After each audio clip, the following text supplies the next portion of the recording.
εκπρόσωπο των Κούρδων, ο οποίος από ό,τι βλέπετε κρατάει λουλούδια. Και μάλλον θα μείνουν τα λουλούδια. Ετοιμάζονται τα λουλούδια για τις συντρόφισσές σας. Δεν ήρθαν εδώ, σημασία όμως έχει ότι ήρθαν.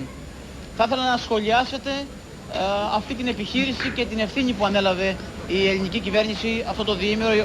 Έχει λήξει επιτυχώς από ό,τι φαίνεται. Ναι, πρώτα απ' όλα αυτή την λουλούδι έδωσαν η Επιτροπή Γυναικών, αυτά να ξέρετε.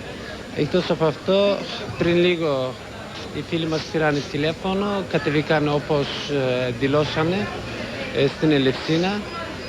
Πιστεύουμε για την ασφάλεια θα μείνουν σήμερα το βράδυ σε ένα ξενοδοχείο.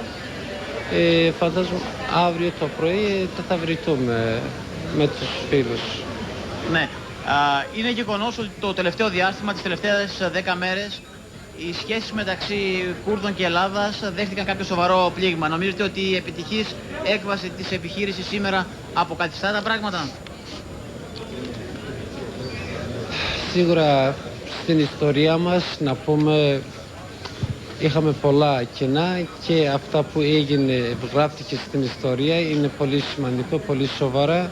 Ήθελαμε να γραφτεί αλλιώς, αλλά ο ελληνικός λαός αυτό το καιρό, να πούμε, πάντα ήταν μαζί μας, όπως μέχρι τώρα.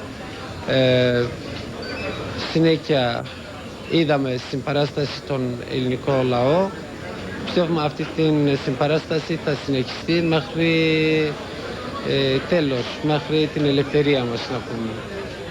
Μάλιστα. Ευχαριστούμε πολύ τον κύριο Ρουσχάτ Λάσερ και για την πληροφόρηση και για την επιβεβαίωση της πληροφορίας μας ότι το αεροσκάφος, το Falcon, που ξεκίνησε σήμερα το απόγευμα από το Ναϊρόμπι, προσγειώθηκε τελικώς στην Ελευσίνα. Βεβαίως, Έλενα, όπως λέγαμε και προηγουμένως, γυρνάμε μία σελίδα στην υπόθεση αυτή που ενδεχομένως να είναι η σελίδα που κλείνει, πάει προς τα αριστερά, αλλά ανοίγει δεξιά κάποιο άλλο κεφάλαιο. Και ήταν μια μέρα η σημερινή πάρα πολύ έντονη. Μέσα από τις τηλεοράσεις παρακολουθήσαμε όλοι το Γιάννη Κανελάκη να μας δίνει λεπτό προς λεπτό τις δύσκολες στιγμές που περνούσαν από την αναχώρηση, από τη στιγμή που ετοιμαζόντουσαν από το αίθουσα VIP του αεροδρομίου του Ναϊρόμπι να επιβιβαστούν στο αεροδρόμιο, στο αεροπλάνο.